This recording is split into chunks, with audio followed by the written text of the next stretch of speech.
It's Maxim Strbak out of Slovakia, but he came over this year, played in the USHL, and he's heading to Michigan State next season. Yeah, this is a very interesting prospect, Ross. His father, Martin Strbak, was a longtime pro player, had one season in the NHL, mostly played in the KHL, but so there's some hockey history in his family. And this is a right shot defenseman that at 6'2", 205 pounds, or at least that's where I've got him. Yep, same with you. That's the making of a really good defenseman. And he has abilities to play on both sides of the puck.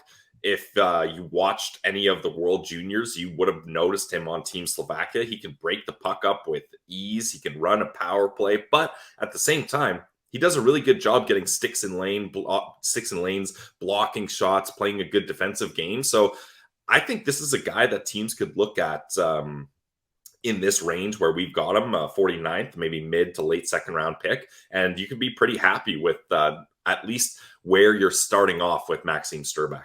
Slovakian, another Slovak. The Slovak Revolution is here to stay in the National Hockey League. As you mentioned, the size is NHL ready. I think that the hockey sense is NHL ready. I think that he's amazing in transition. All these clips, especially from the World Juniors and at the U18s, where he's a one-man breakout, it seems, at that level against his peers. He gets it. He blocks shots like crazy. At the next level, you're hoping that he becomes a shutdown, everyday defenseman that can play against the other team's best players and maybe contribute 15 points a season. Points are not going to be what gets Maxim Strbak to the next level. Bob McKenzie, highest on him. And that's obviously indicative of how the scouts are thinking about Maxim Strbak. 33rd on Bob McKenzie's rankings. Corey Pronman has him at 34. Chris Peters has him at 41. Craig Button has him at 51. And then Scott Wheeler is all the way down at 71. Elite Prospects at 78. Pilsy, is he a bad skater?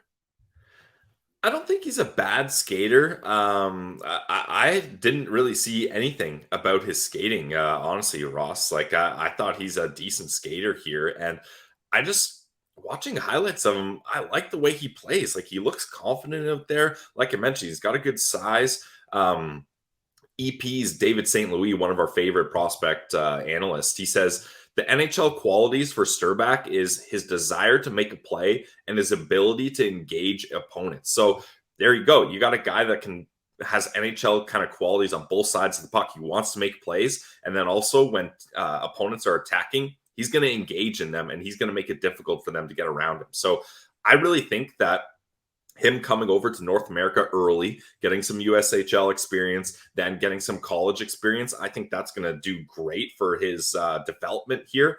And this is a guy, Ross, that I really like. Like, he doesn't have that one attribute that grabs me, but for defensemen, I tend to be a little more lenient on that because you want a well-rounded defenseman, especially when you've got a well-rounded defenseman that's a right shot with size.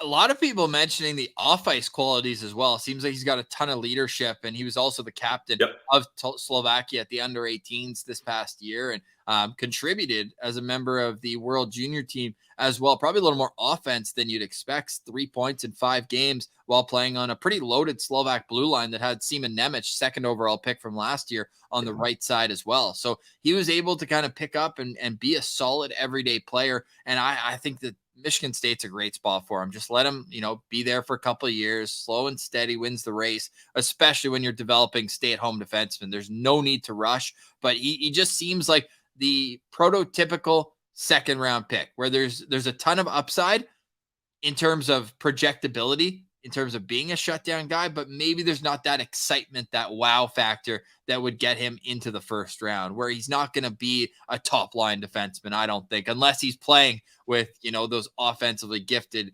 players. Like I could see him playing with a Josh Morrissey, or a guy who you want to play with a little bit more defensive responsibility to let him do his thing. Now, I think on the low end, though, we could be looking at another, and not to bring up just because he's Slovak and maybe didn't pan out, but as a Senator show, like Christian Jaros kind of comes to mind a little bit there, where they both went over and played in Scandinavia. Jaros was in Sweden, and Maxim Strbak, before coming to the USHL this year, was in the Jokerit system in Finland. And there he did really well. But I just think that maybe what Jaros didn't do was come over early enough so he could transition to the smaller ice, because for a defenseman, like, it's most important for a goalie, second most important for a defenseman, because you're still dealing with angles in the defensive zone, being in the right spot. The one knock on him too is sometimes, even though he loves breaking the puck out by himself, sometimes there's a more simple play that he doesn't make. And I think that if he learns to control when to go and when to make a safe play, live another shift type thing, I think that could help him out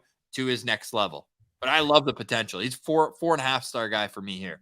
Nice. I got him at 4 stars. I think, Ross, you're going to see him either be a number 4 defenseman, so a guy like the second best defenseman on a second pair that complements an offensive guy, like you said, or a really good shutdown defenseman on a third pair, because I think this is a shutdown defenseman with offensive abilities. I don't think he's really a two-way guy, certainly not an offensive guy. He's a shutdown guy that isn't strictly defense, and I think there's room to grow here. So, yeah, I like Maxim Strbak for sure. I think that any organization would be happy to have him. I know in other profiles we've been like, oh, I think this team or this style of team, I think any team could use a defenseman like Maxim Strbak in their system, but you do have to be patient with him. I don't think we're going to see him in the NHL for the next 3, 4, 5 years, but when he does get up there, you're like, man, what a steadying presence if the development path does go the way you would hope. So Maxim Strbak comes in at number 49 on the Locked On Senators NHL Draft rankings. For more profiles, head over